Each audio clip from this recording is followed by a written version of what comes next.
Dear students, welcome to my YouTube channel biology by Deepak नैन।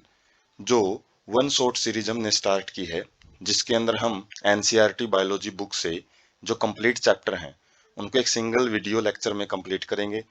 और जिसकी वजह से वीडियो लेंथ लंबी जरूर रहेगी, लेकिन उसमें जो खास बात रहेगी कि सारा जो चैप्टर का कंटेंट है वो एक ही जगह आपको प्रोवाइड किया जाएगा। और साथ में हम केवल जो इम्पोर्टेंट लाइंस हैं, जो गोल्डन लाइंस हैं एनसीईआरटी की, जो एग्जाम पॉइंट ऑफ व्यू से इम्पोर्टेंट है, केवल उन्हीं को डिस्कस करेंगे।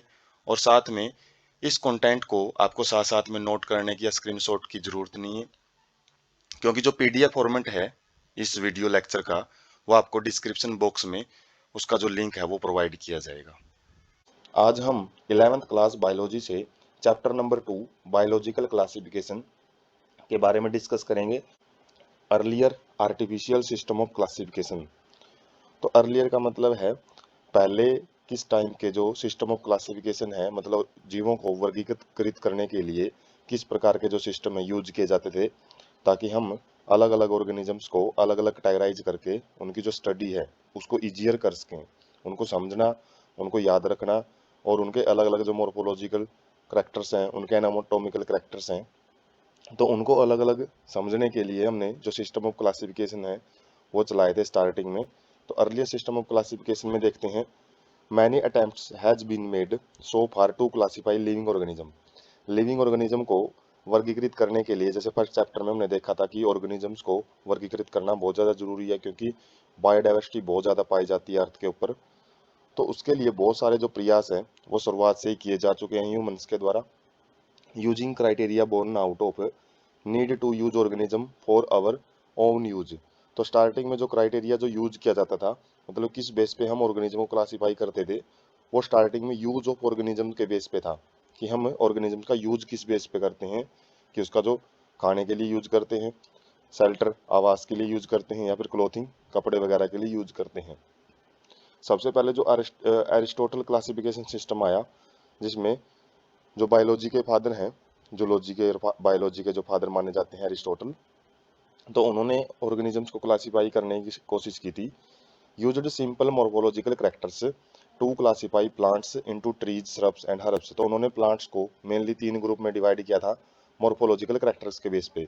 जो बिल्कुल छोटे टाइप के प्लांट थे उनको, प्लांट का जो घास फूस थे उनको हर्ब्स में रखा, और जो झाड़ियाँ थी उनको श्रब्स में, और जो ट्रीज हैं उनको, जो भी बड़े ट्रीज हैं इनसे थोड़े से बड़े हाइट में आते हैं तो उनको ट्रीज में, मतलब 3 टाइप के ग्रुप बनाए थे, जो हम आज भी वैसे डिस्कस करते हैं। वैसे जो उन्होंने एक जर्नल मोर्फोलॉजिकल करेक्टरिस्टिक के बेस पे प्लांट्स को ग्रुपवाइज किया था, मतलब क्लासीफाई किया था। जबकि एनिमल्स में उन्होंने 2 ग्रुप बनाए थे, एक वो ग्रुप जिनके पास रेड बल्ड है, और एक वो ग्रुप जिसके पास रेड बल्ड नहीं है, मतलब रेड बल्ड के बेस पे ही एनिमल्स को 2 ग्रुप में डिवाइड किया था। उसके बाद टू किंगडम क्लासिफिकेशन सिस्टम आया, जो कि कार्लस लिनियस ने दिया था। यह वही कार्लस लिनियस है जिसके बारे में हमने फर्स्ट चैप्टर में जो बाइनोमियल नोमेनक्लेचर का रूल्स हैं वो दिए थे, और जिन्होंने एक जो सिस्टम नेचर बुक है वो पब्लिश की थी। सिस्टमैटिक्स जब हम पढ़ रहे थे, जब इनके बारे में डिस्कस किया था, तो 2 किंगडम्स उन्होंने कौन से दिए थे, प्लांटिया और एनिमिलिया। तो प्लांटिया और एनिमिलिया जो किंगडम है, पहले सबसे पहले जो एक थोड़ा सा साइंटिफिक क्लासिफिकेशन वो कार्लस लिनियस ने देने की कोशिश की थी। उसके बाद है drawbacks of artificial system of classification. जो आर्टिफिशियल सिस्टम ऑफ क्लासिफिकेशन या फिर अर्लियर सिस्टम ऑफ क्लासिफिकेशन थे, उनकी क्या कुछ कमियां थी। Did not distinguish between. तो उन्होंने इन ऑर्गेनिजम्स के बारे में, इन क्लासेस के बारे में कोई डिस्टिंग्विशन या फिर कोई डिफ्रेंसिएशन नहीं बताया था, कोई अलग अलग इनको नहीं बताया था। जैसे यूकैरियोट्स एंड प्रोकैरियोट्स को एक ही जगह रखा गया था। यूकैरियोट्स क्या होते हैं, जिनके पास ट्रू न्यूक्लियस प्रेजेंट होता है, और प्रोकैरियोट्स क्या होते हैं, जिनके पास ट्रू न्यूक्लियस नहीं प्रेजेंट होता, वो प्रकार की सेल होती है उनके पास।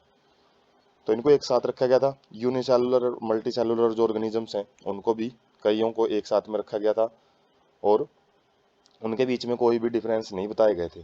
फोटोसिंथेटिक ग्रीन एल्गी को नॉन फोटोसिंथेटिक फंजाई के साथ मतलब ग्रुपाइज किया गया था, जिसके अंदर मतलब उनके अलग अलग करेक्टर्स हैं वो भी डिफाइन नहीं किए गए थे।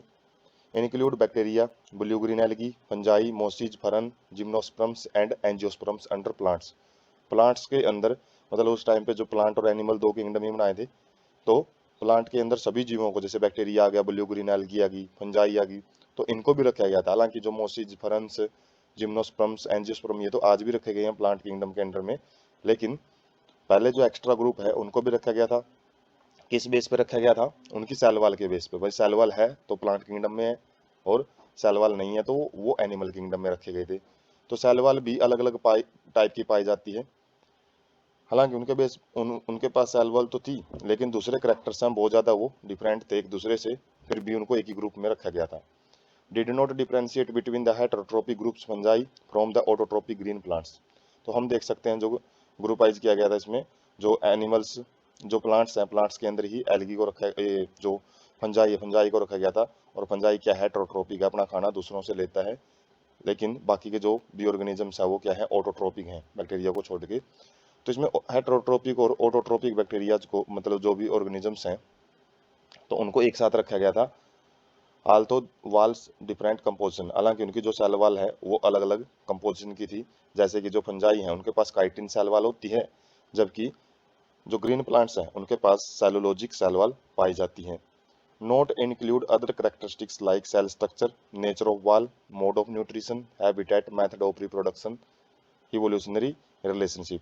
तो दूसरे कैरेक्टर्स को बिल्कुल उस टाइम पे इग्नोर किया गया था, इनकी तरफ कोई ध्यान नहीं दिया था कि उनकी सेल स्ट्रक्चर कैसी है, नेचर ऑफ वाल कैसी है, मोड ऑफ न्यूट्रिशन वो कैसा खाना खाते हैं, ऑटोट्रोपिक है हेटेरोट्रोपिक है, हैबिटेट कैसा है, किस जगह पे रहते हैं, मेथड ऑफ रिप्रोडक्शन कौन सा यूज करते हैं, सेक्सुअल, एसेक्सुअल या फिर वेजिटेटिव, इवोल्यूशनरी रिलेशनशिप क्या है, मतलब वो किस पेरेंट्स की संतान है, उनके कॉमन एंसेस्टर कहाँ पे जाके मिलते हैं। तो इवोल्यूशनरी रिलेशनशिप के ऊपर भी कोई वहाँ पे गौर नहीं किया गया था जब क्लासीफाई किया जाता था। तो ये ड्रॉबैक्स थे, और इन्हीं ड्रॉबैक्स को दूर करने के लिए बाद में जो एक सिस्टम आया जिसको नेचुरल सिस्टम ऑफ क्लासिफिकेशन बोलते हैं, या फिर 5 किंगडम क्लासिफिकेशन सिस्टम बोलते हैं। तो ये सिस्टम ऑफ क्लासिफिकेशन किन्होंने दिया था? R.H. विटेकर ने 1969 के अंदर इसको प्रपोज किया था, मतलब बताया था। इसमें 5 किंगडम बनाए गए थे: Monera, Protista, Fungi, Plantae and Animalia. तो ये 5 जो किंगडम्स हैं वो डिस्कस किए गए थे। An attempt to evolve a classification system with not only morphological, physiological and reproductive similarities। इसमें केवल जो बाहरी करेक्टर्स और जो फिजियोलॉजिकल, मतलब जो इंटरनल ऑर्गन कैसे काम करते हैं उन करेक्टर्स और रिप्रोडक्टिव सिमिलरिटीज के बेस पे ही ऑर्गेनिजम्स को अलग नहीं किया गया था, बल्कि फाइलोजेनेटिक रिलेशनशिप को भी ध्यान में रखा गया था कि कौन से जो एक टाइप के जो प्लांट्स हैं या फिर एनिमल्स हैं वो कहाँ से आए हैं, उनका कॉमन एंसेस्टर कौन है। तो उस बेस पे भी ऑर्गेनिजम्स को क्लासीफाई किया गया था। 3 डोमेन सिस्टम आता है एक। इसमें क्या किया जाता है? जो किंगडम मोनेरा है उसको 2 डोमेन में डिवाइड किया जाता है, और जो 4 जो किंगडम्स हैं वो अलग रह जाते हैं: प्रोटिस्टा, फंजाई, प्लांट, एनिमल्स। और मोनेरा को 2 में डिवाइड कर दिया जाता है। तो इसकी वजह से जो टोटल है 6 किंगडम क्लासिफिकेशन सिस्टम बन जाते हैं। तो इससे हम एक 6 किंगडम क्लासिफिकेशन सिस्टम भी पढ़ते हैं। वैसे जो 5 किंगडम क्लासिफिकेशन सिस्टम है वो ज़्यादा पढ़ा जाता है। तो characteristics of 5 kingdom system classification के हम जो मेन गुण है वो देखते हैं एक टेबल के जरिए, जो कि एनसीईआरटी से है। तो एक साइड में करेक्टरिस्टिक्स लिखे गए हैं और एक साइड में जो हमने 5 किंगडम्स हैं वो हम डिस्कस करेंगे। तो सेल टाइप है, जैसे मोनेरा में प्रोकैरियोटिक सेल होती है, मतलब यहाँ पे जो ट्रू न्यूक्लियस है वो एब्सेंट होता है, जबकि बाकी के जो चारों हमारे किंगडम है उनके अंदर यूकैरियोटिक हर में एक यूकैरियोटिक टाइप की सेल ही पाई जाती हैं। सेल वाल की जो कंपोजिशन है, जो कि एक हार्ड सरफेस होती है प्लाज्मा मेम्ब्रेन के राउंड में, तो वो नॉन सेलुलोजिक होती है मोनेरा के अंदर। वो पॉलीसैकेराइड और अमीनो एसिड की बनी होती है, मतलब सेलुलोज की नहीं होती। जबकि प्रोटिस्टा में वो कुछ में प्रेजेंट होती है, फंजाई में प्रेजेंट होती है, काइटिन की बनी होती है सेल वाल, प्लांट में सेलुलोज की बनी होती है, और एनिमल में एब्सेंट होती है। और हम देख सकते हैं पहले वाले 4 किंगडम में जो सेल वाल है वो प्रेजेंट है, अलग अलग जो उसकी कंपोजिशन है, लेकिन एनिमल में वो एब्सेंट होती है। न्यूक्लियर मेम्ब्रेन, तो ये प्रोकैरियोटिक से हम आइडिया लगा सकते हैं कि वहाँ पे एब्सेंट है, बाकी सभी चारों के 4 किंगडम में वो प्रेजेंट होती है न्यूक्लियर मेम्ब्रेन, जिससे एक डिफाइंड न्यूक्लियस दिखाई देता है, स्पष्ट न्यूक्लियस हम देख सकते हैं। बॉडी ऑर्गेनाइजेशन सेलुलर होती है, मतलब बहुत सारी जो सेल्स हैं वो इकट्ठी होती हैं, मतलब वो टिश्यू नहीं बनाती। सेलुलर और टाइप का ऑर्गेनाइजेशन देखने को मिलता है, कईयों में तो एक ही सेल पाई जाती है। प्रोटिस्टा में भी सेलुलर होती है, फंजाई में मल्टी सेलुलर लूज टिश्यू होते हैं, मतलब ज़्यादा सेल जरूर पाई जाती हैं लेकिन वो लूजली कनेक्टेड होते हैं।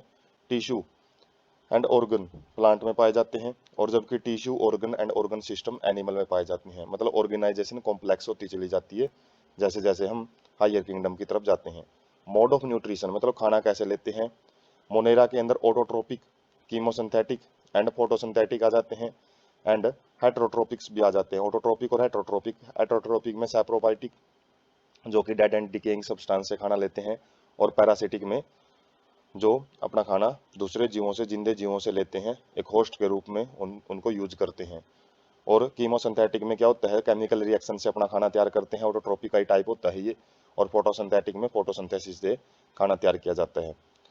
प्रोटिस्टा में ऑटोट्रोपिक मोड ऑफ न्यूट्रिशन भी पाया जाता है और हेटरोट्रोपिक दोनों मिलेंगे। फंजाई में केवल हेटरोट्रोपिक मिलेगा, ऑटोट्रोपिक नहीं मिलता है। यहाँ पे सैप्रोट्रोपिक और पैरासिटिक मोड ऑफ न्यूट्रिशन पाया जाता है। प्लांट्स में ऑटोट्रोपिक पाया जाता है क्योंकि वो फोटोसिंथेसिस करते हैं, जबकि एनिमल्स में हेटरोट्रोपिक मोड ऑफ न्यूट्रिशन ही है। और उसमें होलोजोइक, होलोजोइक में जिसमें जो सॉलिड फॉर्म है खाने की वो यूज की जाती है। और इसमें हर्बीवोर्स, कार्निवोर्स और ओमनिवोर्स तीन टाइप का न्यूट्रिशन आ जाता है, और साथ में सैप्रोफाइटिक मोड ऑफ न्यूट्रिशन भी एनिमल में देखने को मिलता है। तो ये करेक्टरिस्टिक्स के बेस पे 5 किंगडम सिस्टम है वो दिया गया था। और अब इसकी हम यूजफुलनेस देखते हैं, क्या कुछ इसके फायदे थे जो नेचुरल सिस्टम ऑफ क्लासिफिकेशन है। Brought together prokaryotic bacteria and blue green algae cyanobacteria with other groups which were eukaryotic. तो इसने क्या किया, प्रोकैरियोटिक बैक्टीरिया को और ब्लू ग्रीन एल्गी को, साइनोबैक्टीरिया को हम देखेंगे मोनेरा के अंदर जब डिस्कस करेंगे, तो दोनों को एक ही ग्रुप में पढ़ा जाता है। और इनको पहले किस में रखा गया था, यूकैरियोटिक ग्रुप्स में रखा गया था। Brought together Chlamydomonas, chlorella and Paramecium and amoeba earlier placed in animal kingdom which lack cell wall। हालांकि इनके पास जो किंगडम, पहले इनको एनिमल किंगडम में रखा गया था, जो कैलोमोडोमोनास ग्रीन एल्गी होती है, क्लोरेला भी ग्रीन एल्गी होती है, और पैरामीशियम एंड अमीबा ये क्या होते हैं, प्रोटोजोन्स होते हैं। तो इनको पहले अलग अलग ग्रुप में रखा गया था। अब जो नेचुरल सिस्टम ऑफ क्लासिफिकेशन है, 5 किंगडम सिस्टम क्लासिफिकेशन, इन्होंने इन सभी ग्रुप्स को एक साथ रख दिया। पहले इनको एनिमल किंगडम में जगह मिली हुई थी।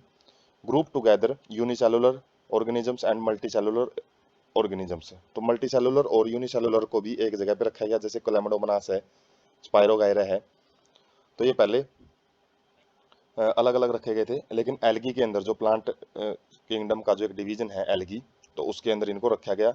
मतलब करेक्टरिस्टिक्स क्या थे इनके, कि जो फोटोसिंथेसिस कर सकते हैं और जो एक जैसे पिगमेंट इनके पास होते हैं, ग्रीन पिगमेंट होते हैं, क्लोरोफिल ए प्रेजेंट होता है इनके पास, जिसकी वजह से इनको एक जगह पे रखा गया। तो करेक्टर्स जो ज्यादा एक जैसे मैच कर रहे थे, उनके बेस पे ऑर्गेनिजम्स को क्लासीफाई करने की कोशिश की गई थी इसमें। All prokaryotic organism placed in kingdom Monera, जितने भी पुराने टाइप की सेल थी, मतलब जो ट्रू न्यूक्लियस नहीं था जिनके अंदर, तो उनको मोनेरा में रखा गया। यूनिसेलुलर यूकैरियोटिक ऑर्गेनिज्म, मतलब जो ट्रू टाइप की सेल थी और यूनिसेलुलर ऑर्गेनिज्म थे, उनको किंगडम प्रोटिस्टा में रखा गया। और fungi were placed in A separate kingdom. तो जो फंजाई थी उनको एक सेपरेट किंगडम में रखा गया, जिसको किंगडम फंजाई बोला गया। और सबसे पहले हम डिस्कस करते हैं किंगडम मोनेरा, उसके बाद बाकी के जो किंगडम रहेंगे वो सेकंड पार्ट में डिस्कस करेंगे। तो किंगडम मोनेरा में bacteria are only members and most abundant micro organisms. तो जो बैक्टीरिया है वही केवल किंगडम मोनेरा में पढ़े जाते हैं। सोल का मतलब होते हैं अकेले, और अबंडेंट का मतलब होते हैं, मतलब सोल मेंबर बोला जाता है इनको। वैसे मोस्ट अबंडेंट का मतलब है प्रचुर मात्रा में यही पाए जाते हैं इसमें। लिव इन एक्सट्रीम हैबिटेट्स, बहुत ही ज़्यादा, मतलब ऐसी जगह पे रह सकते हैं जहाँ पे जो दूसरे जीव हैं बिल्कुल भी नहीं रह पाते। जैसे हॉट स्प्रिंग्स हैं, गर्म पानी के जो स्रोत होते हैं। डेजर्ट्स, मरुस्थल हैं जहाँ पे टेम्परेचर बहुत ज़्यादा हाई होता है। स्नो, बर्फ़ में। डीप ओशियंस, गहरे समुद्रों में भी रह सकते हैं। और किसी दूसरे जीव के ऊपर भी रह सकते हैं, जीव के अंदर भी रह सकते हैं, पैरासाइट्स की फॉर्म में, परजीवी की फॉर्म में, जो कि अपना खाना दूसरों से डायरेक्ट न्यूट्रिएंट जो लेते हैं और उनको नुकसान पहुंचाते रहते हैं। 4 कैटेगरीज हैं बैक्टीरिया की, किस बेस पे, उनकी शेप के बेस पे। तो स्पेरिकल कोकस, मतलब स्पेरिकल जो शेप होती हैं उनको कोकस बोला जाता है। रोड शेप को बैसिलस बोला जाता है। और ये पीएल का मतलब प्लूरल फॉर्म, तो कोकस को कोकाई भी बोला जाता है। और रोड शेप्ड मतलब छड़ जैसी आकृति होती है तो उसको बैसिलस। कोमा शेप्ड स्ट्रक्चर को वाइब्रियम बोला जाता है। प्लूरल विब्रियो होता है, और जो स्पाइरल होते हैं मतलब स्प्रिंग टाइप को स्पाइरलम बोला जाता है। तो ये जो कोकस है, बैसिलस है और विब्रियम है और स्पाइरलम है, ये थोड़े साइंटिफिक नाम है। जबकि जो स्पाइरल है, रोड शेप्ड, कोमा और स्पाइरल, ये क्या है, ये शेप हैं। तो अलग अलग शेप के बेस पे बैक्टीरिया की कैटेगरीज अलग अलग बनाई गई हैं। Simple structure but complex in behaviour with most expensive metabolic diversity. तो इनकी स्ट्रक्चर है बड़ी सिंपल पाई जाती है, लेकिन इनका बिहेवियर है, इनके जो सेल एक्टिविटी है, जो भी इनके अंदर मेटाबॉलिज्म होता है, वो बड़ा कॉम्प्लेक्स होता है। With most expensive metabolic diversity का मतलब है, एक्सटेंसिव का मतलब है बहुत फैली हुई, मतलब इनके अंदर अलग अलग विभिन्नता पाई जाती हैं। बैक्टीरिया होता बहुत ही सिंपल है, लेकिन बहुत सारी अलग अलग एक्टिविटी शो करता है। मे बी फोटोसिंथेटिक ऑटोट्रोपिक और कैमोसिंथेटिक ऑटोट्रोपिक। तो इसमें दोनों टाइप के मोड ऑफ न्यूट्रिशन पाए जाते हैं। ये फोटोसिंथेसिस से भी अपना खाना बनाता है, और साथ में केमिकल रिएक्शन, जो रेडॉक्स रिएक्शन होती है, ऑक्सीडेशन रिडक्शन रिएक्शन, उनसे भी जो एनर्जी निकलती है, तो उनको भी ये एटीपी सिंथेसिस में यूज करता है। Vast majority of bacteria are heterotrophs. तो ज़्यादातर जो बैक्टीरिया है वैसे तो हेट्रोट्रोप्स हैं, कुछ ही पाए जाते हैं उसमें ऑटोट्रोपिक मोड ऑफ न्यूट्रिशन वाले। तो जो हम पिक है वो देख सकते हैं बैक्टीरिया की। तो बैक्टीरिया ये सिंगल बैक्टीरिया है, इसके ऊपर जो काफ़ी सारे हेयर लाइक स्ट्रक्चर होती हैं और कुछ फ्लैजेला होते हैं, फ्लैजेला लॉन्ग होते हैं, और ये हेयर लाइक स्ट्रक्चर भी अलग अलग जो काम है वो देखती हैं। और जो हमने अलग अलग शेप हैं वो देखी हैं, जैसे स्पाइरल मैसिंग, ये स्पाइरल मतलब स्प्रिंग टाइप में होता है। बैसिलस रोड शेप्ड बैक्टीरिया होता है। कोकस स्पेरिकल शेप्ड होती हैं, और विब्रियो कोमा शेप्ड शेप होती हैं। तो अलग अलग जो 4 ग्रुप हैं बैक्टीरिया के, उनको हम पिक से भी ध्यान में रख सकते हैं। उसके बाद है आर्कियोबैक्टीरिया। आर्कियोबैक्टीरिया में क्या आ जाता है, ये एक ऐसी जो हम ग्रुप बोल सकते हैं बैक्टीरिया का, जो सबसे हार्श कंडीशन में मतलब बहुत ही एक्सट्रीम कंडीशन में पाया जाता है। पीछे हमने जर्नल इंट्रोडक्शन देखा था बैक्टीरिया का, अब हम एक एक करके अलग अलग टाइप देखेंगे बैक्टीरिया के। तो एक्सट्रीम साल्ट एरियाज मतलब बहुत ही ज़्यादा नमकीन वाले पानी में, जहाँ पे नमक की कंसंट्रेशन बहुत ज़्यादा हो, लवणता बहुत ज़्यादा हो, वहाँ पे पाए जाते हैं ये। जैसे हेलोफाइल्स होते हैं।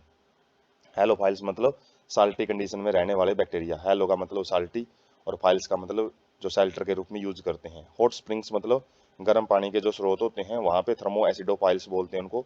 थर्मो का मतलब गर्म, एसिडो का मतलब एसिडिक कंडीशन मिलेगी, और फाइल्स का मतलब जो वहाँ पे रहते हैं। मार्सी एरियाज दलदली क्षेत्रों में, जैसे मिथेनोजन्स होते हैं in the gut of several ruminants animals. और साथ में जो कुछ रूमिनेट्स एनिमल होते हैं जिनके अंदर एक अलग ह्यूमन पार्ट पाया जाता है, जैसे जो हमारे कैटल्स होते हैं, इनके अंदर स्टमक में एक एक्स्ट्रा पार्ट भी होता है, जिसमें खाना एक बारी तो सारा स्टोर कर लेते हैं, उसके बाद ये जुगाड़ी करते हैं, मतलब उसको चबा चबा के खाते हैं। तो उनके शरीर में एक रूमिनेंट ह्यूमन पार्ट होता है, और उसके अंदर ये बैक्टीरिया पाए जाते हैं जो कि मीथेन प्रोड्यूस करते हैं। तो cell wall structure responsible for their survival in extreme condition. तो इनकी सेल वॉल की स्ट्रक्चर ही ऐसी होती है कि इनको एक्सट्रीम कंडीशन में भी कोई नुकसान नहीं होता, मतलब बाहर एसिड कंडीशन हो, चाहे बहुत ज़्यादा टेम्परेचर हाई हो, तो इनकी सेल वॉल डैमेज नहीं होती है। Responsible for production of methane biogas in गोबर gas plant and biogas plant. तो जो गोबर गैस प्लांट होते हैं या फिर जो बायोगैस प्लांट होते हैं, उनमें जो भी बैक्टीरिया हैं वो मीथेन प्रोड्यूस करते हैं, जिसको हम एक बायोफ्यूल के रूप में यूज करते हैं। तो ये बैक्टीरिया की शेप है, वही है मिलती जुलती जो पीछे हमने देखी थी।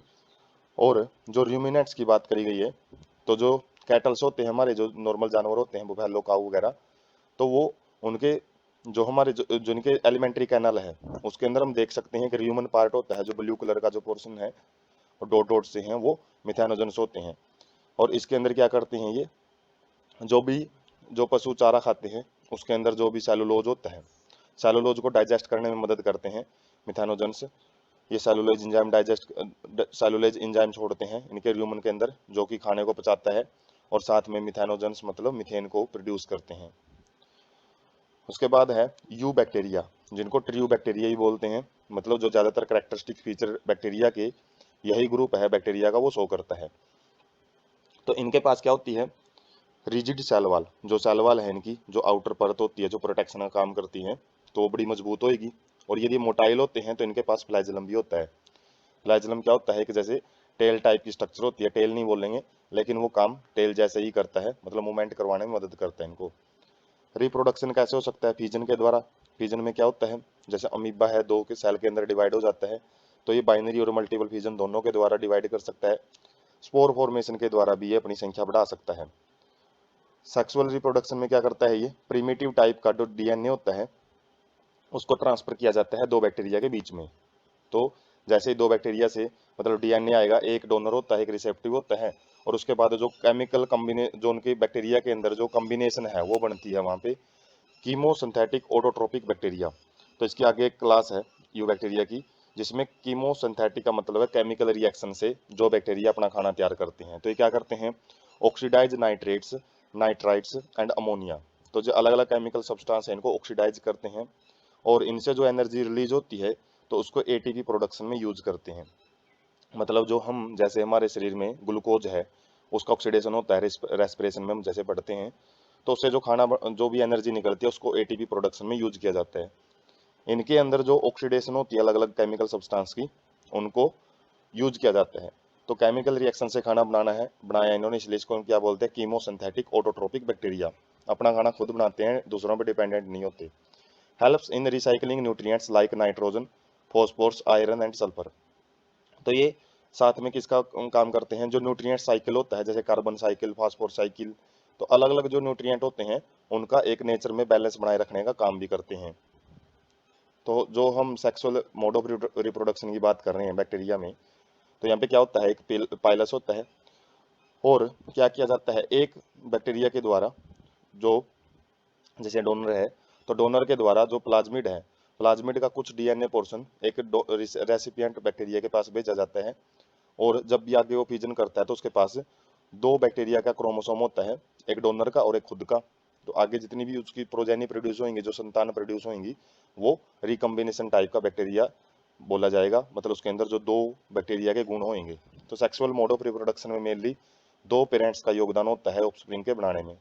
और जो बात कर रहे हैं किसकी, कीमोसिंथेटिक ऑटोट्रोपिक बैक्टीरिया, ये कहाँ पे पाए जाते हैं, जो हाइड्रोथर्मल वेंट्स होती हैं, जहाँ पे जो गहरे समुद्रों में कुछ जो केमिकल रिएक्शन होती हैं, जैसे यहाँ पे हम देख सकते हैं अलग अलग टाइप की जो जो सलाइन कंडीशन है, या फिर जो सी माउंट है, या फिर जो हाइड्रोथर्मल वेंट्स हैं, वहाँ पे जो टेम्परेचर है बहुत ज़्यादा हाई होता है, और जहाँ पे CO2, H2O और H2S, तो इन्हीं रिएक्शंस की जो ये अलग अलग केमिकल सब्सटेंस हैं, इनसे क्या किया जाता है, ग्लूकोज को, शुगर को बढ़ाया जाता है। और जो एनर्जी है ये कहाँ से आती है, ये अलग अलग जो सब्सटेंस हैं उनके ऑक्सीडेशन से एनर्जी को तैयार किया जाता है। यहाँ पे सल्फ्यूरिक एसिड वगैरह वो भी बनता है। तो मेनली ये कीमो मतलब केमिकल रिएक्शन से अपना खाना है वो तैयार करते हैं। उसके बाद है यहाँ पे हम जो प्रोकैरियोट्स और जो स्पेशल बैक्टीरिया हैं, आर्कियोबैक्टीरिया और यू बैक्टीरिया, उनके हम थोड़े से जो मॉर्फोलॉजिकल करेक्टर्स हैं वो देख सकते हैं। जैसे आर्कियोबैक्टीरिया में हमने देखा था, बहुत ही मतलब ऐसी कंडीशन पे रहने वाले बैक्टीरिया मिलते हैं जहाँ पे नॉर्मली बैक्टीरिया जो नॉर्मली जीव है सर्वाइव नहीं कर सकते, जैसे थर्मो एसिडोफाइल्स होते हैं, उनकी शेप देख सकते हैं। मिथानोबैक्टीरियम इसमें बहुत सारे दे रखे हैं, मिथानोबैक्टीरियम रूमिनेंटियम, ये रूमिनेंट्स में पाए जाते हैं। ये मिथानोबैक्टीरियम थर्मो ऑटोट्रोपिकम, मतलब ये क्या है, जो स्वैम्प्स दलदली क्षेत्र में पाए जाते हैं। उसके बाद मिथानोस्पाइरलम है, इनकी शेप कैसी होती है, स्पाइरल शेप्ड होती है, स्प्रिंग जैसी होती है। तो मिथानो की काफ़ी सारी जो अलग अलग वैरायटीज हैं वो दी गई हैं जो आर्कियोबैक्टीरिया में आते हैं।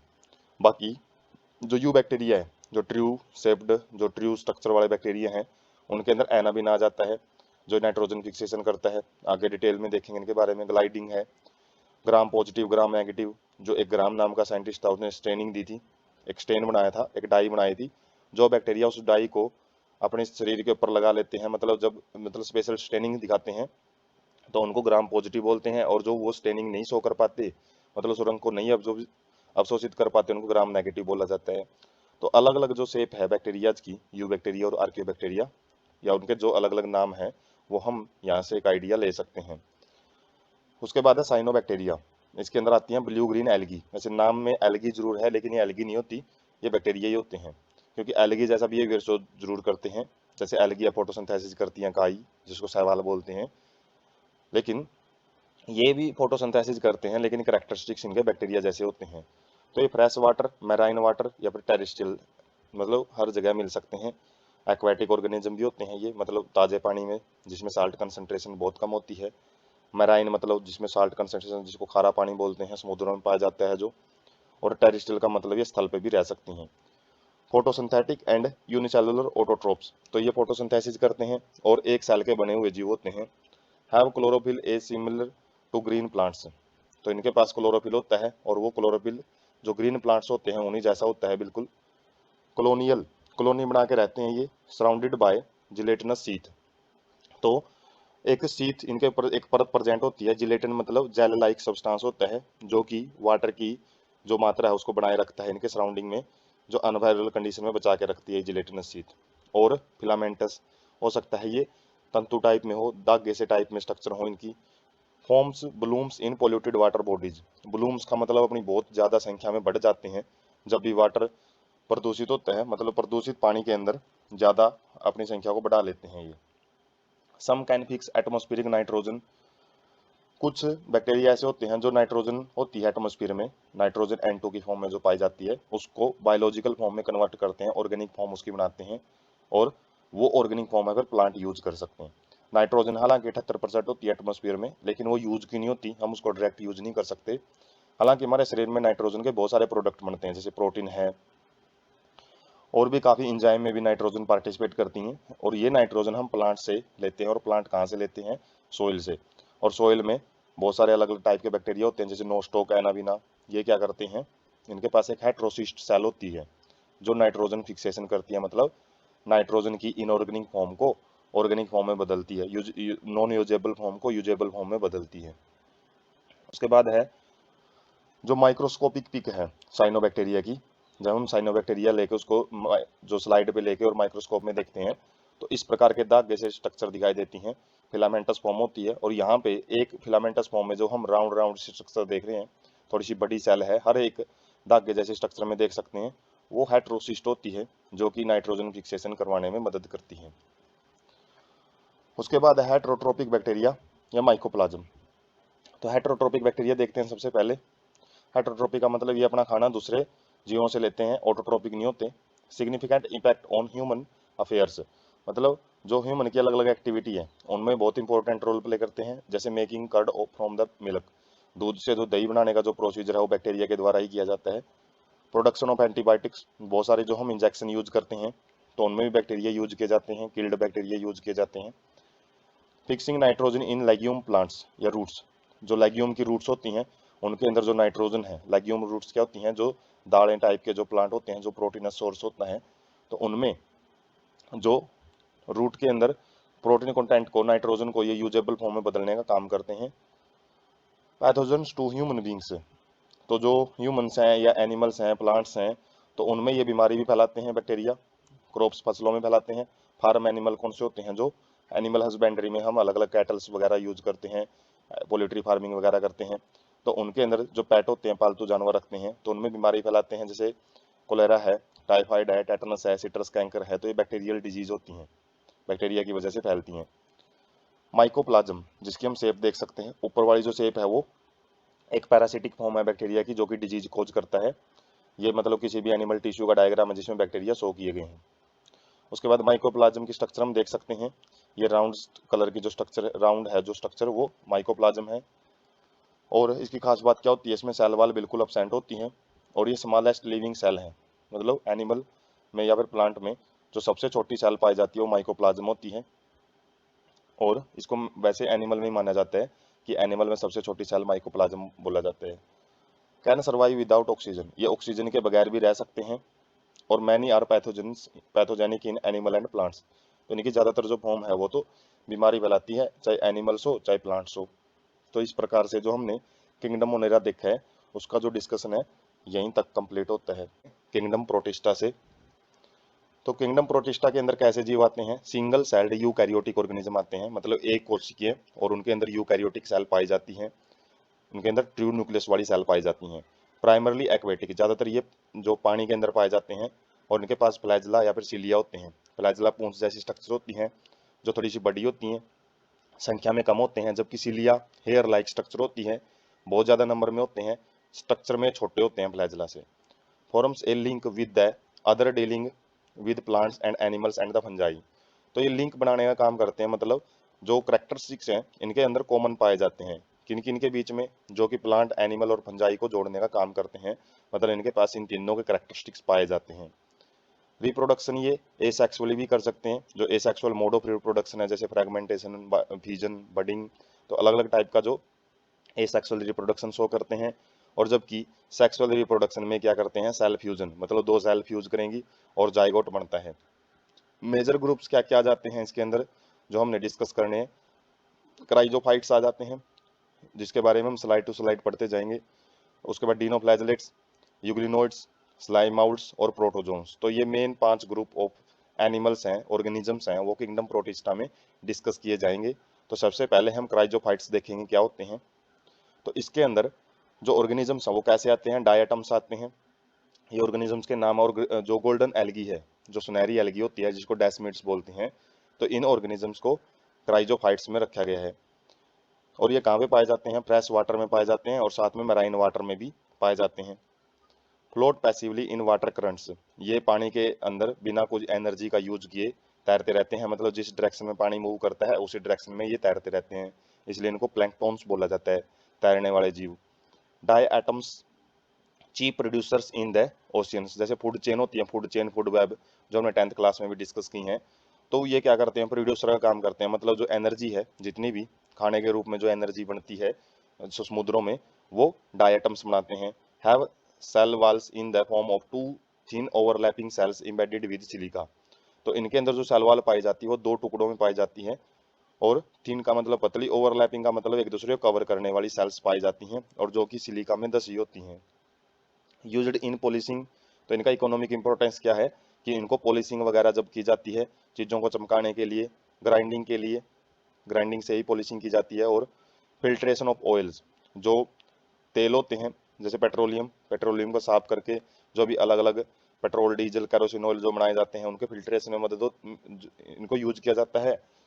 सिरप्स क्या होते हैं, जो पेय पदार्थ होते हैं, गाढ़े पेय पदार्थ, उनको उनके फिल्ट्रेशन में भी इनको यूज करते हैं। एक होता है डाई एटमियस अर्थ, तो क्या होता है, ये नाम से पता लग रहा है कि जब डायटम्स, जो अंदर से जो ऑर्गेनिज्म है डायटम्स के, जो सेल वाल का अंदर का ऑर्गेनिज्म खत्म हो जाता है, तो जो सेल वाल है वो इकट्ठी होती रहती हैं, क्योंकि वो सेल वाल इनडिस्ट्रिक्टेबल हैं, वो खत्म नहीं होती आसानी से, सिलिकेट, सिलिका की बनी होती हैं, और जिसकी वजह से वो इकट्ठी होती रहेंगी। और बहुत सारे, जो ओवर बिलियंस ऑफ ईयर का मतलब है अरबों सालों बाद, जब ये डायटम्स इकट्ठे होते रहते हैं तो एक स्ट्रक्चर बनाते हैं जो कि डायटमिस अर्थ कहलाती है। तो जो डायटम है उसकी सबसे पहले स्ट्रक्चर देखते हैं कि जो उसकी स्ट्रक्चर है वो सोप बॉक्स जैसी होती है, मतलब जैसे जो साबुनदानी होती है, साबुन को रख के जैसे नीचे से भी उसको कवर किया जाता है, ऊपर से भी, और वो एक दूसरे में ओवरलैप कर लेते हैं। तो डायटम्स की भी शेप ऐसी होती है, और पोर स्ट्रक्चर होती है, और सिलिका की बनी होती है ये। और डायटम इस अर्थ है, इसके अंदर छोटी छोटी स्ट्रक्चर पाई जाती हैं। जब हम माइक्रोस्कोपिक व्यू देखते हैं तब का ये व्यू है, वरना जब बहुत सारे डायटम्स एक जगह पे इकट्ठे होते रहते हैं, अंदर वाला मटेरियल किल हो जाता है इनमें, जब डेथ हो जाती है उसकी, और बाहर का जो सिलिका मटेरियल है वो इकट्ठा होता रहता है, उससे जो भी कंपोजिशन बनती है, बहुत सारी जो बड़ी स्ट्रक्चर बनती है, उसको डायटमियस अर्थ बोलते हैं। उसके बाद है डिनोफ्लैजेलेट्स, ये सेकंड ग्रुप है ऑर्गेनिजम्स का जो कि प्रोटिस्टा में डिस्कस किया जाता है। तो इसके अंदर मैराइन एंड फोटोसिंथेटिक, मतलब खारे पानी में रहने वाले और साथ में फोटोसिंथेसिस करने वाले जीव आते हैं। अपीयर्स येलो, तो ये yellow, green, blue, brown, reddish, अलग अलग टाइप के ये रंग दिखाई देते हैं इनके, मतलब अलग अलग रंगों में अवेलेबल होते हैं। और किस वजह से, क्योंकि इनकी सेल में अलग अलग पिगमेंट्स, अलग अलग वर्णक प्रेजेंट होते हैं। Cell wall has stiff cellulose plates on their outer surface, जो सेल वॉल है उनकी सरफेस के ऊपर एक बिल्कुल मजबूत सेलुलोज की प्लेट रखती हैं आउटर सरफेस पे। टू फ्लैजला होते हैं इनके पास, one lies longitudinally and transversely in a furrow, मतलब एक जो है वो लॉन्गिट्यूडनल लेंथ वाइज पाया जाता है और दूसरा ट्रांसवर्स सेक्शन में पाया जाता है। जब हम पिक है उसको में देखेंगे तब आइडिया लगेगा इसका।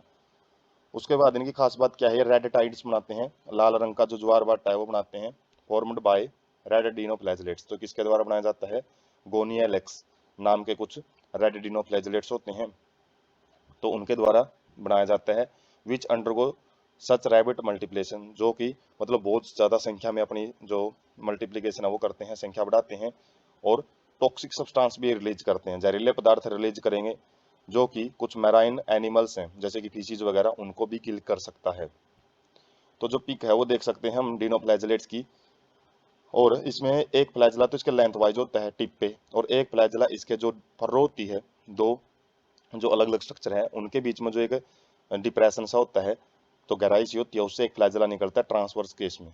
तो लेंथ वाइज जो फ्लैजला वो नीचे की तरफ देख रहे हैं, और जो ट्रांसवर्स साइड का फ्लैजला है वो दोनों मतलब बिल्कुल बीचों बीच निकलता है।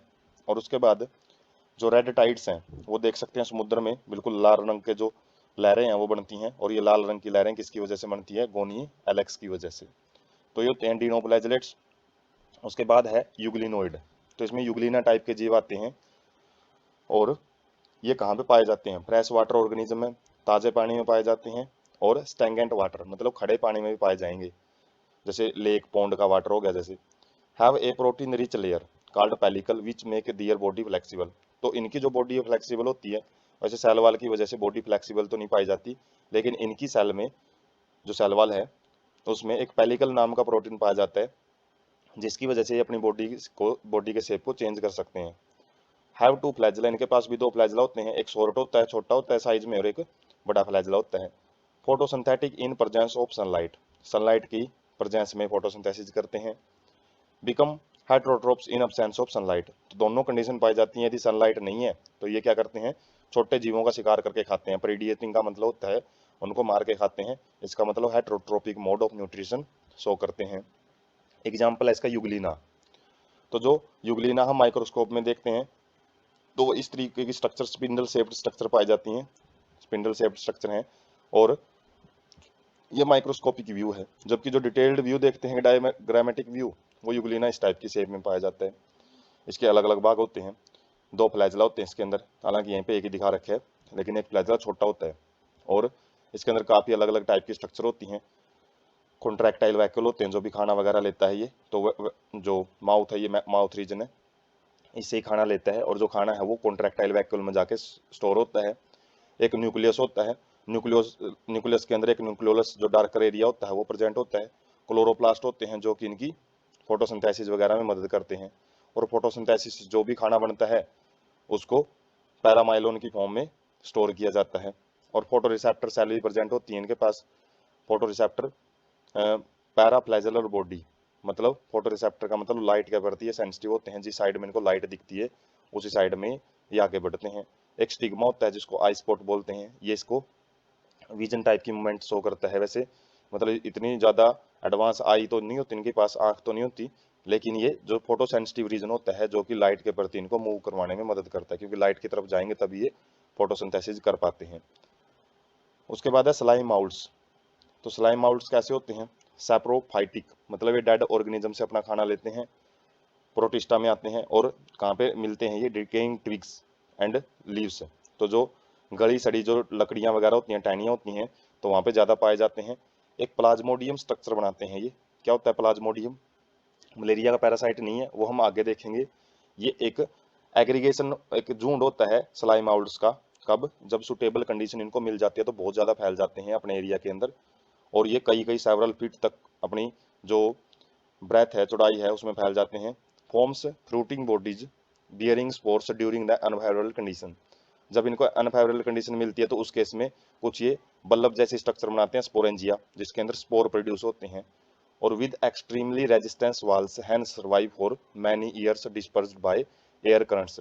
और इनकी जो वाल्स है बहुत ही ज़्यादा रेजिस्टेंस होती है। रेजिस्टेंस का मतलब उसके ऊपर जो गर्मी सर्दी एंजाइम का कोई फर्क नहीं पड़ता, जिसकी वजह से उनको कई कई साल तक रहने में, जो स्पोर्स हैं वो कई कई साल तक जिंदा रहते हैं।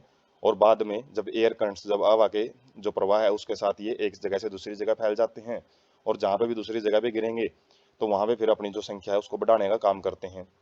तो ये एक हम जो स्लाइम माउल्ट्स है उसका जो प्लाज्मोडियम है, मतलब बहुत ही ज़्यादा स्ट्रक्चर जो फैली हुई स्ट्रक्चर है, ये एक नेकेड व्यू है, नेकेड आइज का व्यू है, माइक्रोस्कोपिक व्यू नहीं है। वैसे तो स्लाइम आउट बहुत छोटे होते हैं, माइक्रोस्कोप में इनको देखना पड़ता है, और जब माइक्रोस्कोप में देखते हैं तो इनके एक बल्लभ जैसी स्ट्रक्चर होती है, जिसके अंदर क्या है, बहुत सारे स्पोर्स प्रोड्यूस होते हैं। और जब ये स्पोर्स किसी दूसरी जगह पे जाते हैं तो वहाँ पे जर्मिनेट करके नई जो स्ट्रक्चर है प्लाज्मोडियम है उसको बनाने का काम करते हैं। तो ये फेवरेबल कंडीशन में बनाते हैं और ये अनफेवरेबल कंडीशन में बनाते हैं जो स्पोर्स है। उसके बाद है प्रोटोजोन्स। तो प्रोटोजोन्स में क्या आएंगे, हेट्रोट्रोपिक, मतलब जो अपना खाना दूसरों से ले और लाइव एज प्रीडिएटर, मतलब जो शिकार करके खाएं किसी जीव का, या फिर पैरासाइट मतलब किसी भी ऑर्गेनिज्म के अंदर रह के मतलब उसको जिंदा ही उसको क्या करते रहते हैं, उसका न्यूट्रिशन खींचते रहते हैं। तो इसके मेनली 4 ग्रुप्स हैं, वो हम डिस्कस करेंगे। पहला है अमीबोइड, मतलब अमीबा टाइप के प्रोटोजोन्स।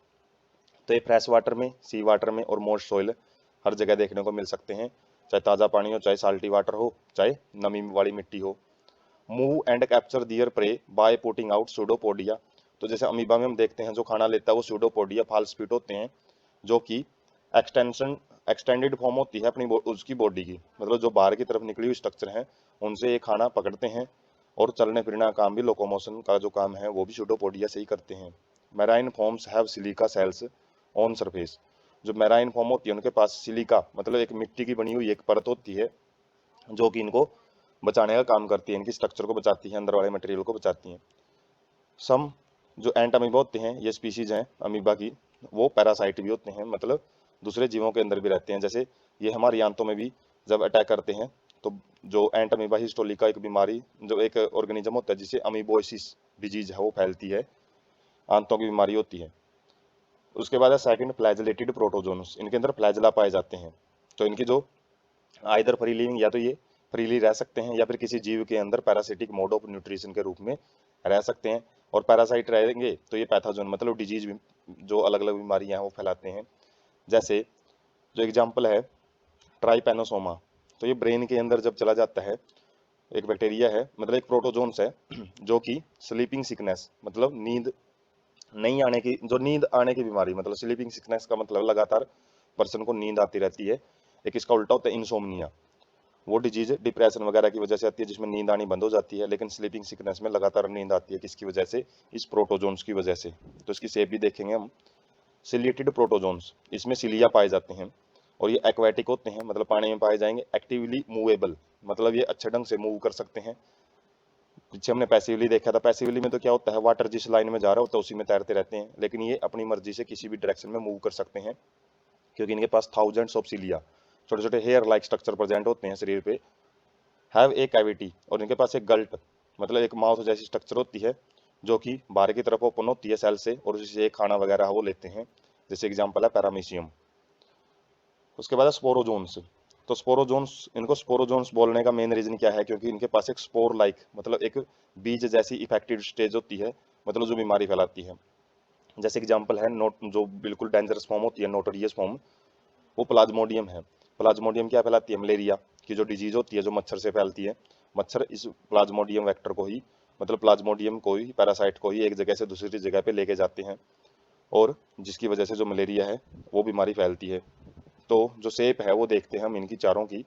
जैसे अमीबॉइड टाइप के जो जीव हैं उसके अंदर अमीबा तो आ ही जाता है, इसके अलावा जो रेडियलिन है, और उसके बाद फॉर्मा मिनीफेरन है। तो ये ऑर्गेनिज्म आ जाते हैं जो मूव, जो अपनी शेप चेंज कर सकते हैं, जिनकी कोई फिक्स शेप नहीं होती।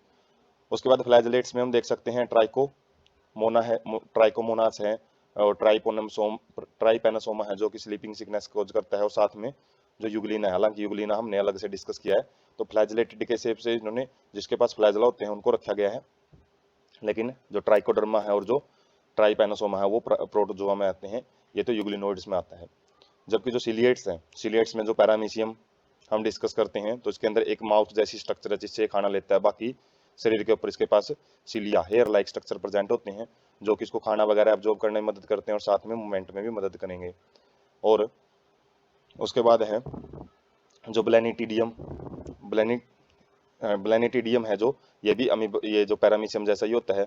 उसके बाद जो स्पोर लाइक स्टेज हम देख सकते हैं, बीज जैसी स्ट्रक्चर होती हैं प्लाज्मोडियम की, रेड ब्लड सेल में जब एंटर करते हैं तो बाद में रेड ब्लड सेल को डैमेज करना शुरू कर देते हैं, और उसी से जो एक टॉक्सिक सब्सटेंस रिलीज होता है, जो कि हमारे शरीर में अलग अलग जो सिम्टम्स है मलेरिया के, जब बीमारी होती है तो अलग अलग जो लक्षण है शरीर में वो इन्हीं के द्वारा शो किए जाते हैं, डेड रेड ब्लड सेल्स के द्वारा। उसके बाद है किंगडम फंजाई, जो थर्ड किंगडम है उसका डिस्कशन स्टार्ट करते हैं। तो ये हेटेरोट्रोपिक ऑर्गेनिज्म होते हैं, अपना खाना दूसरे जीवों से लेते हैं विद ए ग्रेट डाइवर्सिटी, मतलब इनके अंदर बहुत ज़्यादा विविधता पाई जाती है, किसमें? मॉर्फोलॉजी में और हैबिटेट में, मतलब जो इनके रहने लायक जो बाहर की जो स्ट्रक्चर है और जो इनका आवास है उसमें काफ़ी अलग अलग आवास में पाए जाते हैं। कॉस्मोपोलिटन, मतलब ये बहुत ही जगह पे, अलग अलग जगह पे रह सकते हैं, एवरीवेयर मिल सकते हैं, चाहे वो एयर हो, चाहे वाटर हो, चाहे सोइल हो, चाहे दूसरे एनिमल्स के ऊपर हो, चाहे प्लांट्स के ऊपर हो, चाहे फिर उनके अंदर भी रह सकते हैं। इन वार्म मतलब गर्म जगह पे मिलेंगे, ह्यूमिड का मतलब आर्द्र मतलब नमी वाली जगह पे ही ये ज़्यादा ग्रो करते हैं। हाइफी क्या होती है? एक long cylinder thread like structure constitute fungal body. तो जो फंगल का जो शरीर है, फंजाई का जो शरीर है, वो एक धागे जैसे स्ट्रक्चर से बना होता है, जिसकी सिलेंड्रिकल शेप होती है और लंबी स्ट्रक्चर होती है, उसको हाइफी बोलते हैं। हाइफी दो प्रकार की हो सकती हैं, एक मल्टी न्यूक्लिएट जिसके अंदर काफी न्यूक्लियस पाए जाते हैं, जिनके अंदर क्रॉस वाल नहीं पाई जाती, मतलब सेल के बीच में एक क्रॉस वाल्स हैं, सेपरेट स्ट्रक्चर नहीं पाई जाती, जिसकी वजह से उसको सिनोसिटी कंडीशन ही बोलते हैं। Multi nucleate condition. यूनिन्यूक्लिएट में क्या होता है? प्रत्येक सेल एक न्यूक्लियस लिए होती है और एक सेल दूसरी सेल से एक सेप्टा के द्वारा अलग ही होती है। सेप्टा मतलब एक वाल, और इसमें एक न्यूक्लियस पाया जाता है एक सेल के साथ। उसके बाद है माइसिलियम। माइसिलियम क्या होती है? Network of hyphae. जो थ्रेड लाइक स्ट्रक्चर है उसके नेटवर्क को, उसके जाल को हम माइसिलियम बोलते हैं। और सेल वाल किस चीज की बनी होती है? काइटिन की एंड पॉलीसैकेराइड्स की। पॉलीसैकेराइड क्या होते हैं? शुगर होते हैं, जिसमें काफी सारे मोनोसैकेराइड प्रेजेंट होते हैं, तो उनसे मिलकर जो इनकी सेल वाला वो बनी होती है। मोड ऑफ न्यूट्रिशन कैसा पाया जाता है?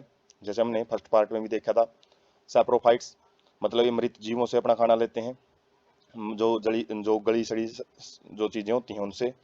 पैरासाइट्स मतलब दूसरे जीवों से रह के उनका खाना पानी सोखते रहते हैं। सिम्बोइड्स मतलब ये जो लाइकन की फॉर्म में भी मिल सकते हैं, जैसे ब्लू ग्रीन एल्गी, और जो फंजाई हैं वो लाइकन बनाते हैं, लाइकन को हम लास्ट में भी देखेंगे। और माइकोराइजा मतलब ये बड़े जो प्लांट्स होते हैं उनकी रूट्स में भी पाए जाते हैं। उसके बाद है रिप्रोडक्शन इन फंजाई। फंजाई में रिप्रोडक्शन किस प्रकार का पाया जाता है? ये वेजिटेटिव रिप्रोडक्शन करते हैं फ्रेगमेंटेशन के द्वारा, फिजन के द्वारा एंड बडिंग के द्वारा। मतलब फ्रेगमेंटेशन में क्या होता है? एक जो प्लांट बॉडी है वो कई टुकड़ों में टूट जाती है।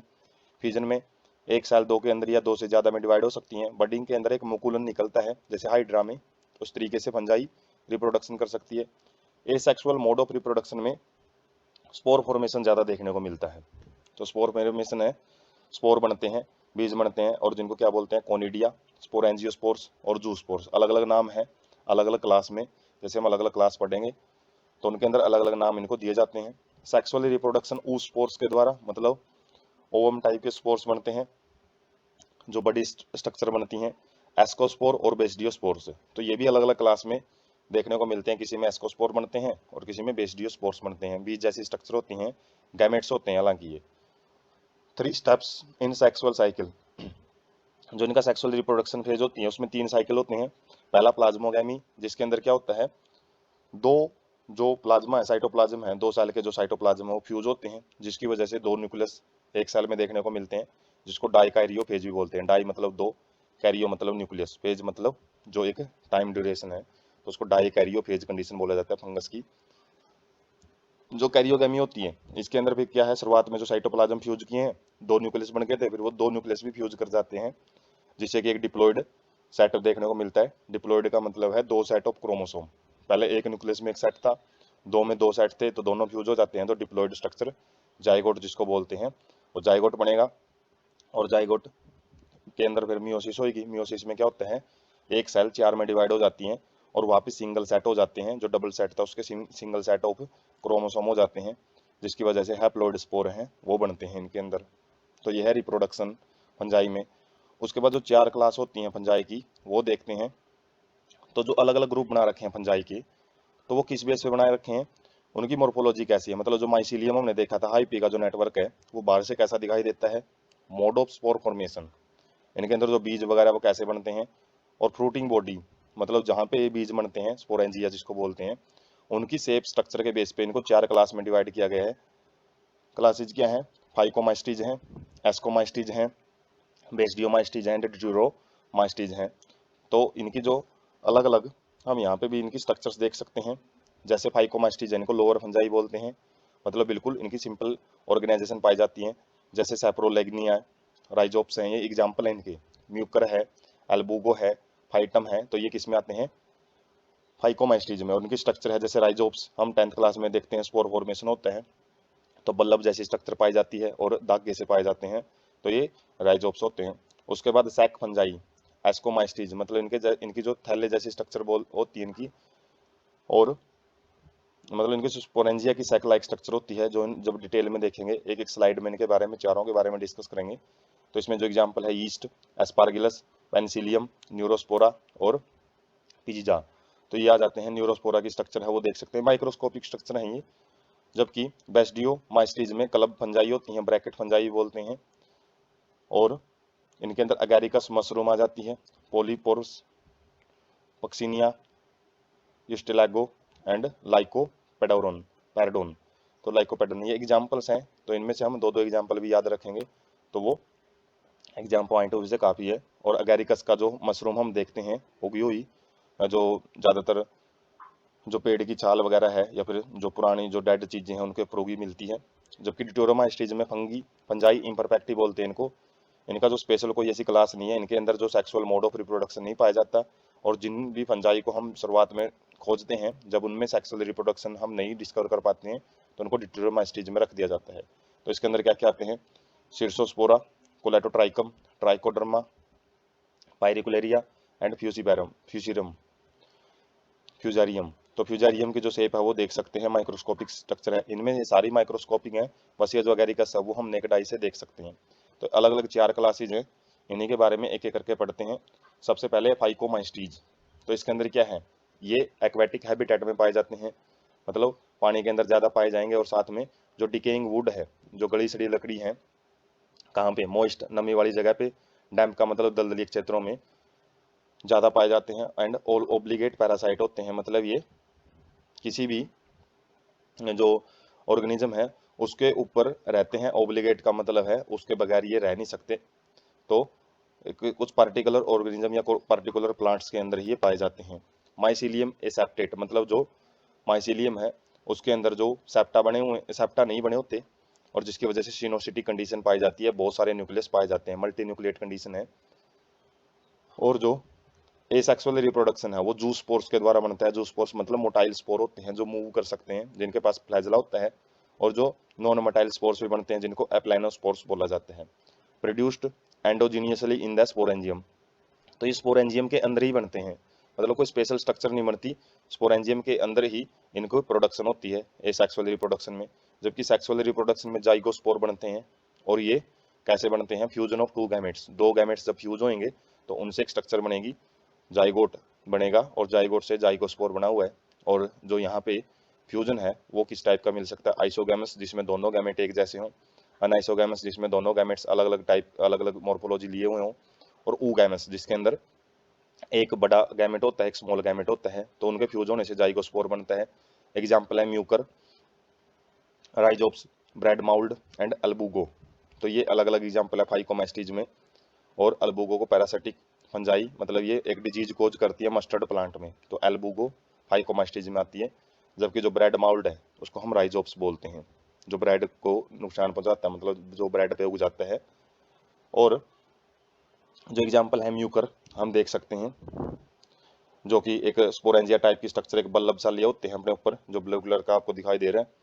उसके बाद राइजोप्स की भी स्ट्रक्चर लगभग ऐसी ही होती हैं, राइजोप्स और म्यूकर एक जैसे दिखाई देते हैं। और अल्बुगो जो मस्टर्ड प्लांट है उसका पत्ता हम देख सकते हैं, उसको जो व्हाइट व्हाइट से जो पैचेज पड़े हुए हैं वो एल्बुगो फंजाई होता है। उसके बाद है एस्कोमाइस्टीज, जिसको सैक फंजाई बोलते हैं। ये मल्टी सेलुलर होते हैं, ज़्यादातर एक सेल से ज़्यादा सेल पाई जाती हैं। पेनिसिलियम इसका एग्जाम्पल है। और यूनिसेलुलर बहुत कम पाए जाते हैं, जैसे yeast, Saccharomyces. Saprophytic mode of nutrition पाया जाता है इनके अंदर। और डिकम्पोजर, मतलब ये भी डेड लिविंग ऑर्गेनिज्म के ऊपर डिपेंड रहते हैं, उनको नष्ट करके मिट्टी में मिलाते हैं। पैरासिटिक होते हैं, या फिर कॉर्प्रोफाइलिस, मतलब ये ग्रोइंग ऑन डंग, जो गोबर होता है उसके ऊपर भी ये ग्रो करते हैं। और पैरासिटिक का मतलब है अपना खाना पानी दूसरे जीवों से लेते रहते हैं, लिविंग ऑर्गेनिज्म से। माइसीलियम ब्रांच्ड मिलेगा, मतलब टहनियाँ सी मिलेंगी, एक नेटवर्क लाइक स्ट्रक्चर मिलेगी। और सेप्टेट, मतलब यहाँ पे अलग अलग जो सेल है वो अलग अलग न्यूक्लियस लिए मिलती है, यूनी न्यूक्लिएट कंडीशन है। एसेक्सुअल स्पोर्स कोनेडिया बोला जाता है उनको। और ये एक्सोजीनियसली, मतलब अलग से बॉडी, मतलब एक अलग से स्ट्रक्चर बनती है, जिसको कोनेडियो फोर्स बोलते हैं। और कोनेडियो फोर्स के अंदर जो ये कोनेडिया हैं वो जब आगे जर्मिनेट करेंगे, जब वो आगे उगेंगे तो क्या करते हैं? माइसीलियम पैदा करते हैं। सेक्सुअल स्पोर्स को एस्कोस्पोर बोलते हैं। जैसे एस्कोमाइस्टीज है तो एस्कोस्पोर नाम दिया जाता है उनको। और ये एंडोजीनियसली प्रोड्यूस होते हैं, वो ऊपर एक्सोजीनियसली थे, ये शरीर के अंदर ही प्रोड्यूस होते हैं, कोई स्पेशल से हाई पी बनाने की जरूरत नहीं पड़ती।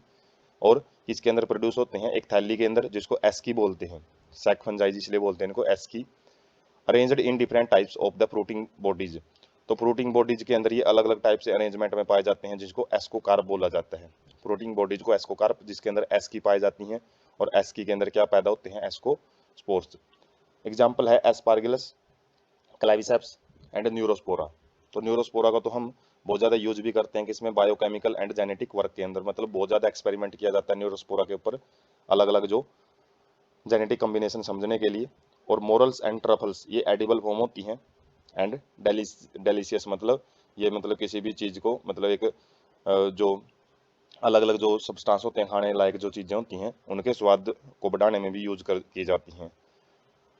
उसके बाद जो हम स्ट्रक्चर है वो देख सकते हैं एस्पार्गलस, खासकर जो पेंसिलियम है, पेंसिलियम की स्ट्रक्चर है सबसे पहले। इसके अंदर जो पोर्स, जो ये छोटी छोटी स्ट्रक्चर दिखाई दे रही हैं डॉट डॉट से, ये क्या है, इसके कोनिडिया हैं। उसके बाद जो एस्पार्गलस है, तो गेहूं के अंदर डिजीज फैलाते हैं ये, एस्पार्गलस ब्लैक कलर की हो जाती है, ये क्लाइविसेप्स हैं।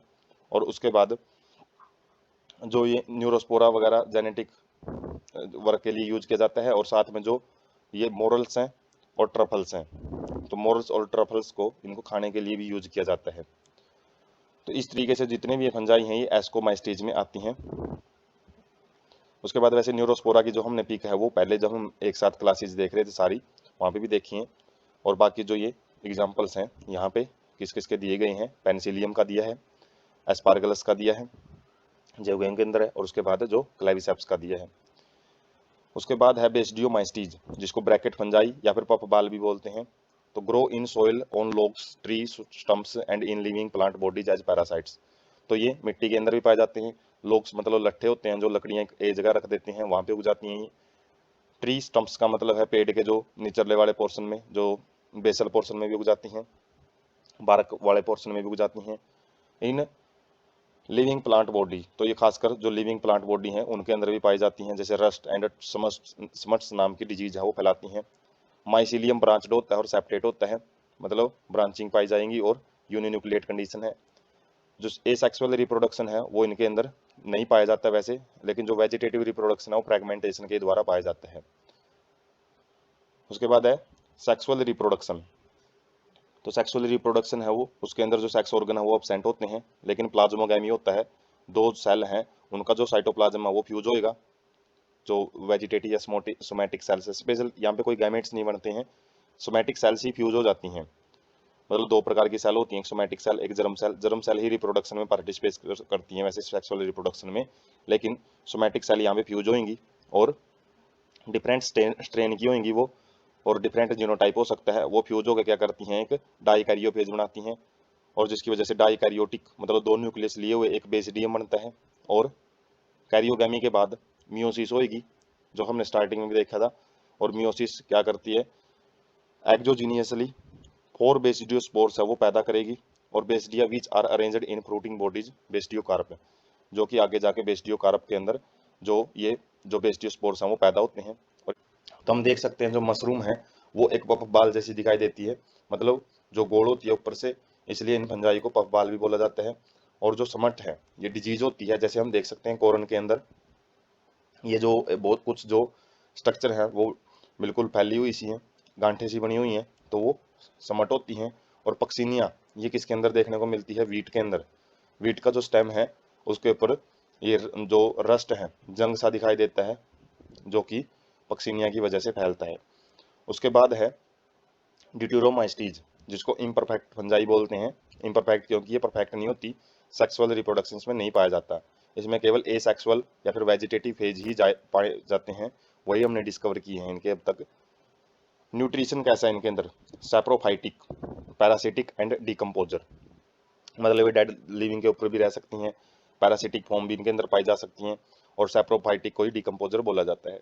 माइसिलियम सेप्टेट एंड ब्रांच्ड है, तो हमने तीनों में सेप्टेट एंड ब्रांच्ड ही पढ़ा है, बस एक स्टार्टिंग वाली जो फाइकोमाइस्टीज थी उसमें एसेप्टेट कंडीशन थी।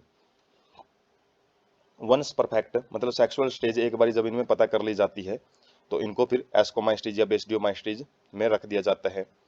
Reproduce only by asexual spores known as conidia. तो यहाँ पे एक ही टाइप के स्पोर बनते हैं जिनको कोनिडिया बोलते हैं, जैसे पेनिसिलियम में देखा था। और एग्जाम्पल में क्या जाते हैं, अल्टरनेरिया, कोलेटोट्राइकम एंड ट्राइकोडर्मा। तो इनकी पिक देख सकते हैं हम, जो कि डिजीज ही फैलाते हैं। वैसे पत्ते के अंदर जो ये पैचेज बने हुए हैं अल्टरनेरिया की वजह से हैं, और कोलेटोट्राइकम में भी जो जो पेंसिल के साथ जो ये यहाँ पे लगाया गया है निशान, तो ये भी ब्लैक कलर के जो स्पॉट्स हैं वो कोलेटोट्राइकम के हैं। अलग अलग प्लांट में अलग अलग डिजीज फैलाते हैं।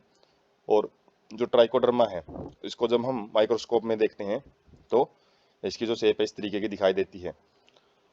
तो ये अलग अलग जो स्ट्रक्चर हैं, अलग अलग जो पिक हैं, वो अलग अलग ड्यूटेरोमाइसीज की हैं। उसके बाद है वायरसेज, जिनको हम स्पेशली पढ़ते हैं। इनको किसी भी किंगडम में जगह नहीं मिली है क्योंकि इनकी कंप्लीट ऑर्गेनाइजेशन नहीं पाई जाती। तो वायरस क्या होते हैं, a nucleoprotein and genetic material is infectious. तो इनके पास एक तो न्यूक्लियो प्रोटीन होता है, डीएनए आरएनए, और एक मतलब न्यूक्लियो प्रोटीन का मतलब न्यूक्लियस के अंदर एक स्पेशल टाइप का प्रोटीन पाया जाता है, और एक जेनेटिक मटेरियल पाया जाता है जो कि डीएनए और आरएनए का काम करता है। मतलब डीएनए आरएनए ही जेनेटिक मटेरियल, मतलब अपनी इंफॉर्मेशन को आगे की जो प्रोजेनी है उसमें भेजने का काम करेगा। नॉन सेलुलर ऑर्गेनिज्म होते हैं, मतलब इनके अंदर कोई भी सेल टाइप की ऑर्गेनाइजेशन नहीं पाई जाती, और ये शरीर से बाहर तो इनर्ट क्रिस्टलाइन होते हैं। क्रिस्टलाइन मतलब एक सॉलिड सब्सटेंस की तरीके से बिहेव करेंगे, और किसी भी प्रकार की जो मूवमेंट है वो शो नहीं करते हैं, डेड ही लगते हैं बाहर तो ये। और इनके पास एक प्रोटीन कोट होता है जिसको कैप्सिड बोलते हैं, और जिसके अंदर जो छोटी छोटी यूनिट से मिलकर बना होता है जिसको कैप्सोमेयर बोला जाता है। और ये जो कैप्सोमेयर है वो या तो हेलिकल मतलब स्प्रिंग टाइप में अरेंज हो सकती हैं, या फिर पॉलीहेड्रल का मतलब है बहुत ज़्यादा साइड जिसकी हो, उस पर जियोमेट्रिक फैशन मतलब जो एक शेप है उस फैशन में भी ये देखने को मिल सकती हैं। प्रोटेक्ट न्यूक्लिक एसिड, काम क्या होता है प्रोटीन कोट का, तो ये न्यूक्लिक एसिड को प्रोटेक्ट करता है। ड्यूरिंग इन्फेक्शन, इन्फेक्शन के टाइम पे take over machinery of the host cell to replicate. मतलब जैसे ये सेल में एंटर करता है तो जो भी ऑर्गेनिज्म है उसकी जो भी सेल्स हैं उनका जो सारा काम है ये खुद करने लग जाता है और अपनी संख्या को बढ़ाता है। एनिमल डिजीज इन, तो एनिमल्स में जो डिजीज हैं, मम्प्स, मम्प्स क्या होते हैं, जैसे गले के अंदर डिजीज होते हैं, स्मॉल पॉक्स छोटे छोटे निशान से हो जाते हैं, हैरपीज एंड इन्फ्लुएंजा एंड एड्स। तो ये वायरल डिजीज होती हैं जो कि जेनिटल ऑर्गन के अंदर ज़्यादातर इसको जेनिटल ऑर्गन्स होते हैं जो वहाँ पे डैमेज करती है रिप्रोडक्टिव ऑर्गन्स को। प्लांट डिजीज होती है मोजाइक फॉर्मेशन, मतलब ट्यूमर फॉर्मेशन बनाते हैं ये, जो गांठे से बनेगी, कोई स्पेशल स्ट्रक्चर नहीं बनती है।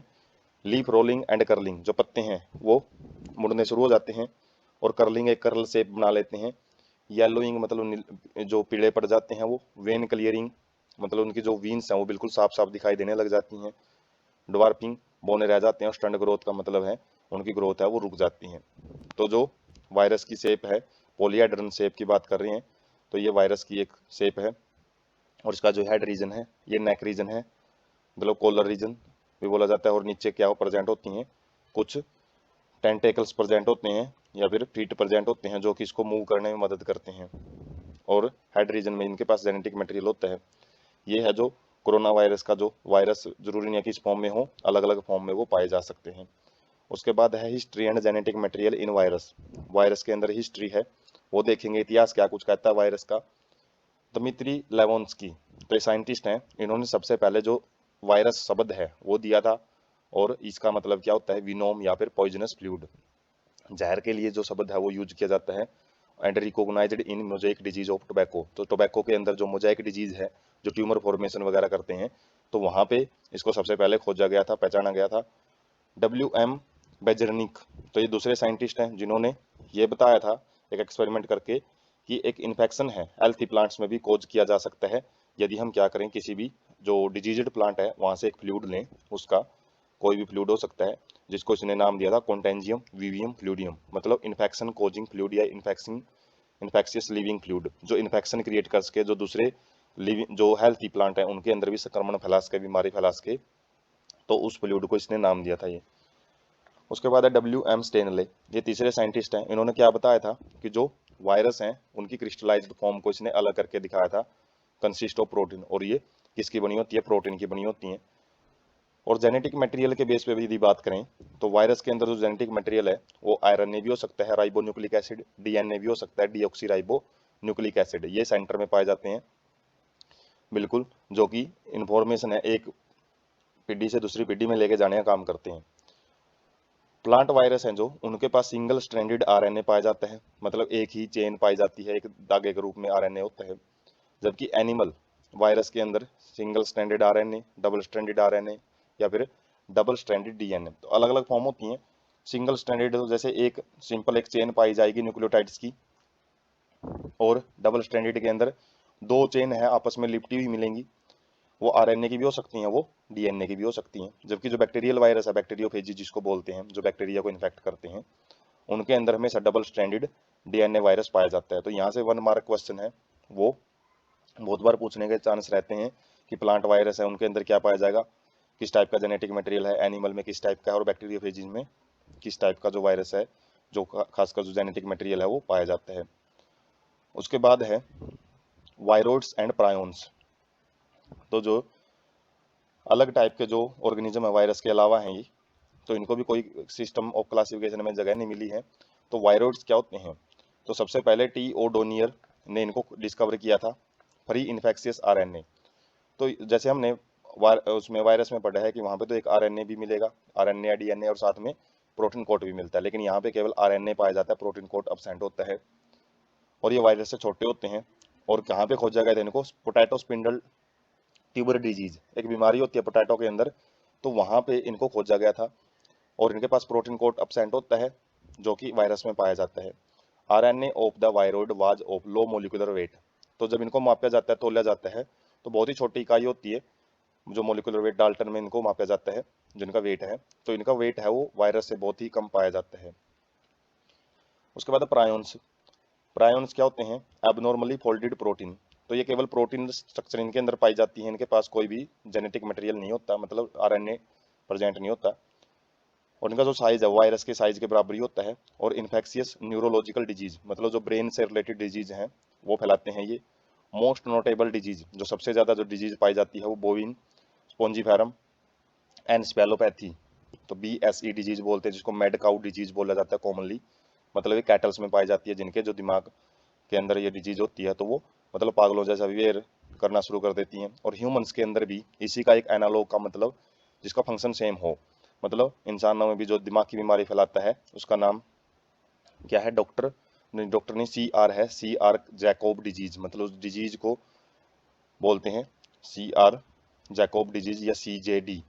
तो ये BSE डिजीज का ही एक एनालॉग होता है, एनिमल्स में होती है तो उसको BSE बोलते हैं, और यदि ह्यूमंस में होती हैं खासकर उसको CJD बोलते हैं। तो ये प्रायोन्स की वजह से फैलती है। तो जो वायरोइड है उसकी स्ट्रक्चर देख सकते हैं, यहाँ पे केवल एक आरएनए पाया जाता है, वो कुछ कुछ जगह पे डबल स्ट्रैंडेड हो जाता है, कुछ जगह पे वो अलग अलग एक चेन के रूप में पाया जाता है, जैसे यहाँ पे डबल स्ट्रैंडेड है जहाँ पे बेस पेयरिंग वगैरह शो कर रहा है ये, और यहाँ पे केवल आरएनए पाया जाता है। जबकि ये है प्रोटीन, जो एबनॉर्मली फोल्डेड प्रोटीन। इसका मतलब क्या है, वैसे जो प्रोटीन फोल्डिंग होती है, प्रोटीन जब बनता है हमारे शरीर में तो उसकी फोल्डिंग बड़ा जरूरी है, उसको लिपटाया जाता है एक चेन से दूसरी चेन में, जैसे देख सकते हैं जो अलग अलग चेन है वो अलग अलग फॉर्म में लिपटी हुई है, और इसी फोल्डिंग की वजह से जो हमारे शरीर में जो अलग अलग प्रोटीन है वो काम कर पाते हैं। यदि फोल्डिंग ठीक ढंग से ना हो तो प्रोटीन अपना मेन काम छोड़ के डिजीज भी फैला सकता है। तो ये प्रायोन्स बस एक प्रोटीन होता है जो शरीर में बनता तो है, लेकिन ये काम दूसरे करने शुरू कर देता है जो डिजीज फैलाने लायक हो। उसके बाद है लाइकन्स, ये लास्ट टॉपिक रहेगा हमारा इस चैप्टर का। तो सिम्बायोटिक एसोसिएशन होते हैं ये, मतलब इसमें दो जीव रहते हैं, दोनों मिलके एक दूसरे की मदद करते हैं, जो खाना वगैरह बनाने में और जो रहने में। जैसे एल्गी और फंजाई के अंदर पाया जाता है ये, एल्गी और फंजाई दोनों मिलके रहते हैं। Difficult to different both organisms within them. तो दोनों ऑर्गेनिजम्स को अलग अलग करना बहुत ही ज़्यादा मुश्किल होता है, क्योंकि दोनों ऑर्गेनिज्म एक दूसरे में बिल्कुल कॉम्प्लेक्स ढंग से एक दूसरे में फिक्स होते हैं। एल्गल कंपोनेंट को हम फाइकोबायोंट बोलते हैं, फाइको मतलब प्लांट से रिलेटेड वर्ड यूज किया जाता है, और ये ऑटोट्रोपिक होता है, मतलब खाना बनाता है, फोटोसिंथेसिस करेगा। जबकि जो फंगस हैं वो हेटेरोट्रोपिक होते हैं, और उसको माइकोबायोंट बोला जाता है। तो कई बार माइकोबायोलॉजी बोल पूछ लिया जाता है, माइकोलॉजी, तो क्या होती है, फंगस की स्टडी को माइकोलॉजी बोला जाता है। तो कई बार जो कम्पिटिटिव एग्जाम उनमें पूछा जाता है ये वर्ड। एल्गी प्रिपेयर फूड, जो एल्गी है वो क्या करती है, खाना तैयार करती है फोटोसिंथेसिस के द्वारा। जबकि जो फंजाई है वो क्या करता है, शेल्टर देता है, रहने लायक जगह देता है किसको, एल्गी को, और साथ में जो मिनरल वगैरह है उनको एब्जॉर्ब करता है मिट्टी से या फिर वाटर से। Act as indicator of pollution, तो ये पोल्यूशन का इंडिकेटर का काम भी करते हैं। जो लाइकन्स है हमेशा ये पोल्यूटेड फ्री मीडियम में ही मिलते हैं, यदि वहाँ पे पोल्यूशन हो जाता है तो इनकी डेथ हो जाती है, जो कि एक साइन ऑफ इंडिकेशन भी होता है। और जो लाइकन्स हैं, लाइकन्स की जो पिक है वो देख सकते हैं हम। यहाँ पे ग्रीन ग्रीन कलर की जरूर दिखाई दे रही है, लेकिन इनके अंदर फंगल पोर्शन भी प्रेजेंट है। तो फंगस क्या करता है, इनको खाना पानी वगैरह है उसको अवशोषित करने में मदद करेगा। और जो ग्रीन कलर का पार्ट हम देख रहे हैं एल्गी है, ये क्या करता है, खाना वगैरह बनाता है इसके लिए। तो ये होते हैं लाइकन्स।